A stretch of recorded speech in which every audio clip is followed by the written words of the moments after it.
The Vilaxian Central Command towered over New Geneva like a crystalline dream, its impossible geometries catching the setting sun in ways that made Commander Diana Reeves's eyes water. After 20 years in Earth Space Force, she thought she'd seen it all. She was wrong. Commander Reeves, the door guard's translation matrix rendered its clicks and whistles into crisp English. The assembly awaits. Diana straightened her dress uniform and forced herself to breathe normally. Humanity's first military liaison to the Galactic Assembly, no pressure. The lift carried her upward through sheets of living light, past levels filled with beings that evolution never dreamed of back on Earth. The assembly chamber itself struck her silent. 12 representatives of the galaxy's most advanced civilizations lounged in gravity-defying seats around a central platform. Their high speaker, First Admiral Thanex of the Vilaxian Collective, dominated the room. His crystalline form shifted through colors that probably had mathematical meanings Diana's human brain couldn't process. Commander Reeves, Thanex's voice resonated directly in her mind, we welcome Earth's military representative. Though we must admit, confusion. Diana stepped onto the presentation platform, trying not to think about the fact that she was standing on what appeared to be solid light. Confusion, First Admiral? Indeed. A holographic display materialized around them, showing Earth's military capabilities. Your species still relies on projectile weapons, chemical propellants, kinetic kill vehicles. Each term dripped with carefully measured disdain. We had assumed your application for membership included some error in translation. Diana felt her diplomatic smile freeze in place. Our technologies have proven reliable and effective for our defense needs. Reliable? A ripple of what might have been laughter moved through the assembly. Commander, perhaps a demonstration will illuminate the vast gulf between our civilizations. The holographic display shifted, showing a Vilaxian defense platform. It was beautiful, Diana had to admit, a perfect fusion of energy and mathematics, capable of generating shields that could supposedly stop anything. Observe, Thanex gestured, and the platform demonstrated its capabilities, dispersing energy weapons, deflecting debris, and creating complex geometric patterns that hurt Diana's eyes. Impressive, Diana said carefully. But may I ask a question? Of course. Thanex's crystalline form sparkled with what she was learning to recognize as smugness. What happens if multiple threats approach from different vectors simultaneously? The chamber went quiet. Or if you need to maintain defensive coverage during a solar storm? Or if someone simply launches enough mass to overwhelm the energy required to maintain those geometric patterns? Those scenarios are not relevant. Thanex's colors shifted rapidly. Our systems are perfect. Nothing's perfect, Diana said, pulling out her tablet. And with respect, First Admiral, I've analyzed the public data on your defense grid. There are significant vulnerabilities that... Impossible. The word echoed both in her mind and through the chamber. You cannot have found flaws in systems it took us millennia to perfect. You still launch metals at high velocity to solve problems. Sometimes the simple solutions are the most effective, Diana kept her voice level. And sometimes seeing things from a different perspective reveals blind spots. She transmitted her analysis to the central display. For instance, your entire defense grid operates on the same underlying principles. One countermeasure, if found, could theoretically disable everything. The assembly erupted in protest, but Diana noticed something interesting. Several representatives were studying her analysis with alarming intensity. One, a being that seemed to be made of living shadow, was actually taking notes. Enough. Thanex's form had shifted to deep crimson. You will be assigned mentors to guide your species away from such primitive thinking. This session is concluded. As Diana left the chamber, the shadow being fell into step beside her. Commander Reeves, its translator whispered, I am Research Director Nix. Perhaps we could discuss your analysis in private? Some of us have harbored concerns about our reliance on singular defensive technologies. Diana smiled. Maybe humanity had more to offer the galaxy than the Vilaxians wanted to admit. I'd be happy to, Director. And I have some ideas about combining our approaches that might interest you. Above them, through the crystalline spires of Vilaxian command, the first stars of evening were coming out. None of them yet knew that among those stars, something ancient was stirring. Something that would soon test every defense, perfect or primitive, that the galaxy could muster. Research Director Nix's laboratory defied human expectations of what a lab should look like. Instead of sterile surfaces and orderly workstations, the space seemed to breathe, its walls rippling with patterns of shadow and light. Diana watched as her analysis flickered through holographic displays, casting strange shadows across Nix's ethereal form. "Your observations are disturbing, Commander," Nix's whispered translation carried an undertone of excitement. "We've grown so confident in our defensive superiority that we've forgotten the virtue of redundancy." Diana ran her hand through her graying hair, studying the simulation before them. "It's not just redundancy, Director. It's about flexibility. Adaptability." She gestured at the display showing the Vilaxian defense grid. "Your systems are incredible, but they're also predictable. They solve every problem the same way, with increasingly complex energy matrices. Like trying to put out every fire with water," came a new voice, its translator struggling to handle the complex harmonics. Diana turned to find another alien entering the lab. This one looked like animated mercury given form, its surface constantly flowing and reshaping. "Commander Reeves, meet lead engineer Zartek of the Meridian Collective," Nix introduced. "They've been conducting their own, unofficial analysis of our vulnerabilities." Zartek's surface rippled with what might have been amusement. "What the assembly calls perfect, I call stagnant. We haven't truly innovated in centuries.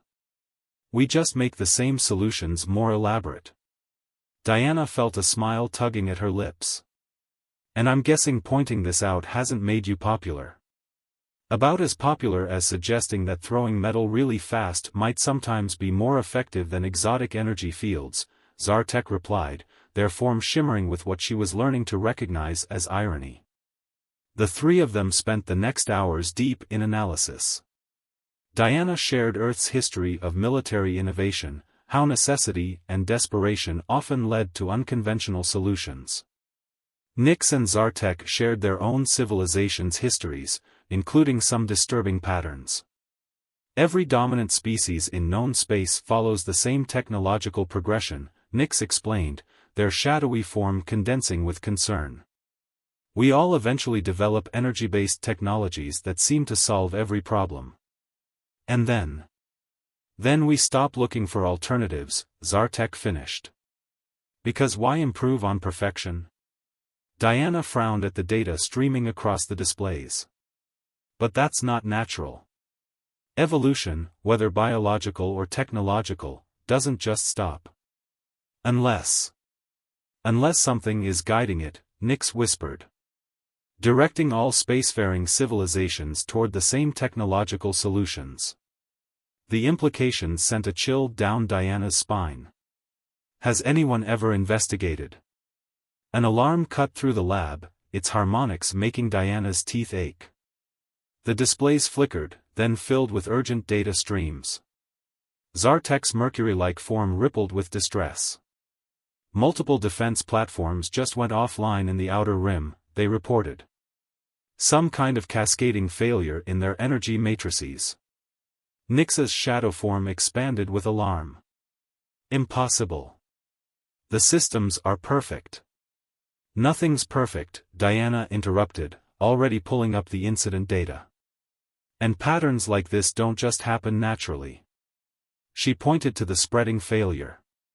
"This is systematic. Methodical. Like something is testing your defenses, learning their patterns." "The assembly must be informed," Nix began, but Zartek cut them off. "The assembly will deny there's a problem until it's too late. They've built their entire power structure on the myth of technological perfection. Diana studied the spreading pattern of failures, her military training screaming warnings at her. This isn't a random malfunction. It's a probe. A prelude. She looked at her unlikely allies. Someone or something is out there, learning exactly how your perfect defenses work. And I'm willing to bet they're not doing it out of scientific curiosity. Nyx's form swirled with conflicting patterns. What do you suggest? First, we need to understand what we're really dealing with. Not what the assembly claims is impossible, but what's actually happening. Diana's mind was already racing through possibilities, combining Earth's military doctrine with what she'd learned about alien technology. Then we need to start developing alternatives. Different approaches. Things that whatever's out there won't expect. You mean human approaches? Zartek asked, their surface reflecting the emergency lights in fascinating patterns. Diana smiled grimly. I mean we take the best of both worlds. Your advanced technology, our primitive problem-solving. Because whatever's coming, I don't think mathematical perfection is going to be enough to stop it. As if in answer, another alarm joined the first, its harmonics even more urgent. More defense platforms were going dark, their perfect geometries unraveling like someone had found the exact frequency to make them fall apart. The galaxy's perfect defense grid was failing. And only a handful of beings, gathered in a shadow-filled laboratory, seemed willing to admit it might have been flawed all along. Above them, through the crystalline spires of Vilaxian Command, the stars seemed somehow colder, more distant. Something ancient had finished its preliminary tests. Soon, it would begin its real work. And the galaxy's perfect defenses would learn what humanity had known for millennia. Sometimes the most dangerous predators are the ones that make you question everything you thought you knew about survival. The emergency session of the Galactic Assembly looked very different from Diana's first visit. Gone were the floating seats and elaborate displays of technological superiority. Instead, the representatives huddled around a central hologram showing the spreading darkness of failed defense platforms. 47 systems dark, First Admiral Thaynix's crystalline form had dulled to an ashen gray. All contact lost with the outer rim colonies. Our perfect defense grid. He couldn't finish the sentence. Diana stood with Nyx and Zartek, watching the assembly's growing panic. The hologram showed another cluster of platforms going dark, like stars winking out. We've identified the nature of the threat, Nyx announced, their shadow form rippling with urgency. The assembly turned to them with desperate attention. They call themselves the Nexus. The hologram shifted, showing something that made Diana's mind rebel. It was like someone had tried to build a civilization out of living mathematics and forgotten to make it comprehensible to organic minds. An ancient species, Zartek continued, their Mercury surface reflecting the impossible geometries. They don't just use technology, they are technology. And they've been sleeping in the spaces between galaxies for millions of years. But why now?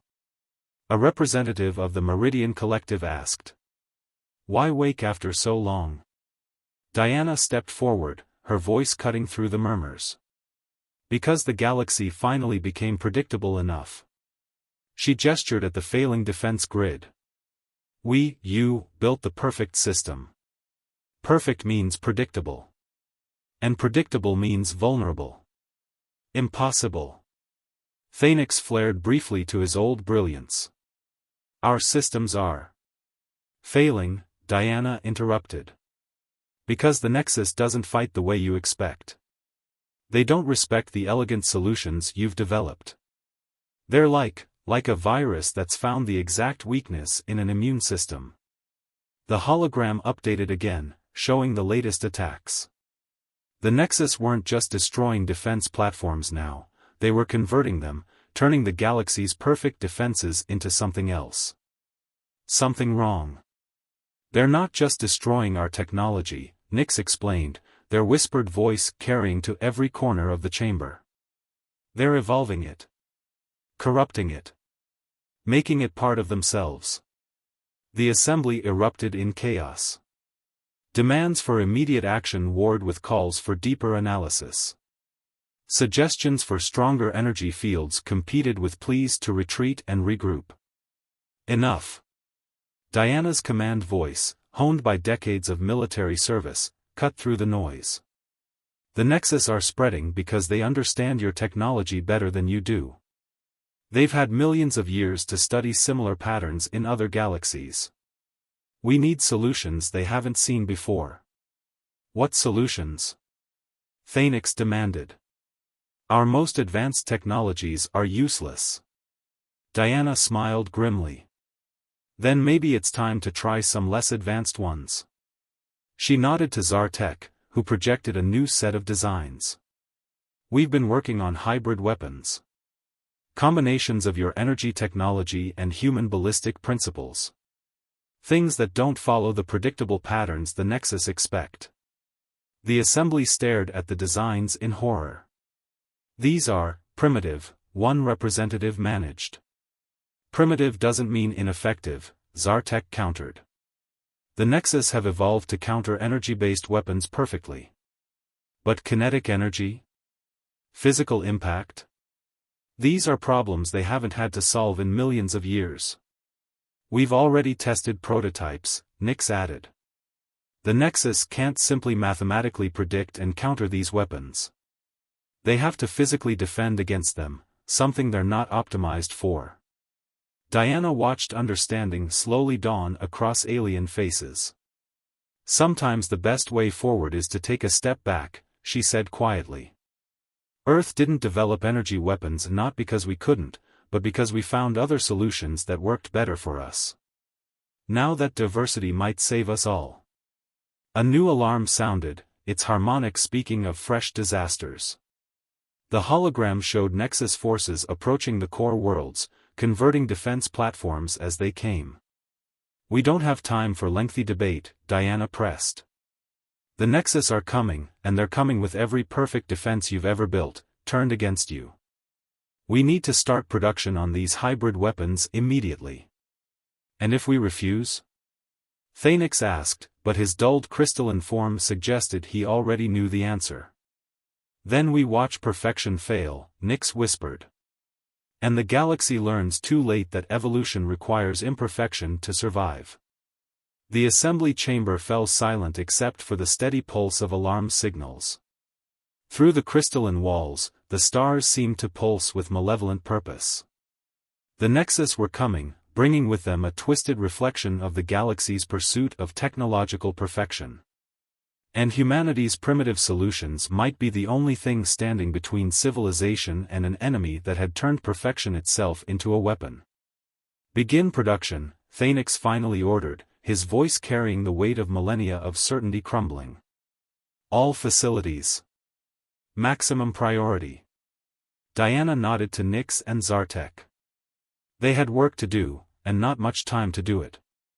The galaxy was about to learn that sometimes the old ways, the simple ways, the imperfect ways, were exactly what you needed to survive. The battle of imperfection.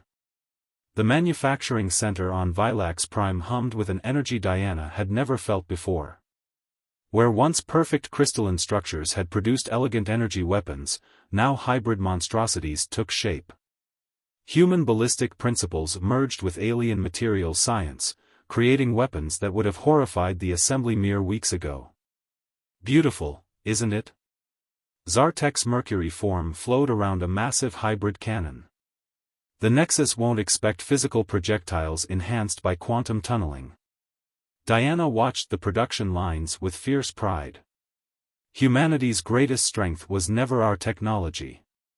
It was our ability to adapt, to combine ideas in unexpected ways. The facility shuddered as another Nexus attack hit the outer defense perimeter. They were getting closer. First wave of hybrid weapons deploying now, Nyx reported, their shadow form condensed with concentration. The Meridian fleet is engaging Nexus forces in the outer ring. The tactical display lit up with combat data. Diana held her breath as the first hybrid weapons fired. The Nexus, expecting the usual energy patterns, moved to intercept with their stolen defense protocols. Instead, they met accelerated matter wrapped in quantum fields, primitive force amplified by advanced science. The effect was devastating. Multiple Nexus units destroyed, Nix announced, their whisper carrying something like hope. They're actually falling back. But Diana knew better than to celebrate too early. They're adapting, she pointed at new patterns emerging in the Nexus formation. But slower than usual. They can't simply calculate solutions to physical impacts. Then we give them more to calculate, Zartek declared, already pulling up new weapon designs.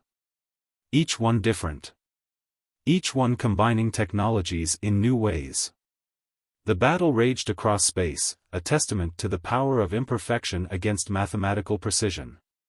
For every solution the Nexus developed, the defenders deployed new hybrid weapons, new combinations of old and new. But the enemy was still coming. Evolution through crisis. The final battle for the core worlds began not with grand declarations or perfect formations, but with chaos. Beautiful, unpredictable chaos. Earth ships fought alongside alien vessels, their primitive railguns enhanced by exotic energy fields. Vilaxian crystalline fortresses launched physical projectiles through quantum tunnels. Meridian ships phased in and out of reality, delivering payloads that combined matter and energy in ways that defied prediction. Diana stood in the combined fleet's command center, watching the battle unfold. They're trying to find the pattern, she observed as the Nexus forces struggled to adapt. But there isn't one. Every weapon is different. Every strategy unique. Perfection through imperfection, Nix mused, their shadow form expanding with understanding. We needed this crisis to evolve. The Nexus pressed their attack, but each attempt to predict and counter the defenders' weapons met new variations, new combinations. The very diversity they had dismissed as primitive became their undoing. Phoenix's crystalline form blazed with renewed purpose as he directed the defense. Send in the human-designed projectiles through the quantum gates. Follow with meridian phase-shifted charges. Keep them guessing. The battle reached its crescendo as the Nexus forces, for the first time in their ancient existence, faced an enemy they couldn't predict. Their perfect calculations faltered against weapons that combined physical laws in ways they had never encountered. They're retreating, Zartek announced, their Mercury surface reflecting the tactical displays. Actually retreating. The command center erupted in celebration, but Diana noticed something more significant. The representatives of different species weren't just celebrating victory, they were already sharing ideas, combining technologies in new ways. We won more than a battle today, she said quietly to Nix and Zartek. The galaxy remembered how to evolve. Months later, Diana stood before the Galactic Assembly again. The chamber had changed, no longer a display of perfect technology, but a blend of styles and approaches. The Nexus taught us a valuable lesson, she addressed the gathered representatives. Perfection isn't about finding one perfect solution. It's about having many solutions, about being able to adapt and change. She gestured to the new defense systems being installed throughout the galaxy.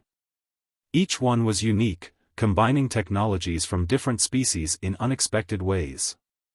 We thought we had reached the peak of evolution, Phoenix added, his crystalline form shimmering with new patterns.